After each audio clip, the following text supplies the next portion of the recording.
Habari. Kwa miaka 5 mfululizo, YPIT Consultants imekuwa ikipeleka wanafunzi wengi sana kimasomo kwenda kusoma nchini India. Hivyo basi, kwa wanafunzi watakaofanya udahili na YPIT Consultants kwa mwaka wa masomo 2026-2027 watapata free flight ticket, lakini kubwa kuliko kwa wanafunzi 10 tu kupata ufadhili wa masomo 100% katika kozi zifuatazo: Bachelor of Commerce na Bachelor of Arts.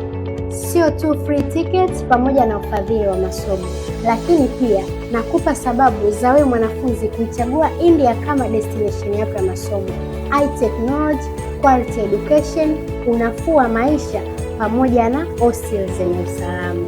Nchi nyingi zinatoa hostel service kwa international students, lakini ni India peke yake inayotoa hostel pamoja na service ya chakula. Usiogope, visa, passport and all procedures zitafanyika na YPIT Consultancies kwa umakini na ufanisi wa hali ya juu. YPIT Consultancies tunawashukuru kwa miaka 5 na zaidi ya kufanya kazi na sisi kwenye destination ya India. Karibuni sana YPIT Consultancies, we will fulfill your journey.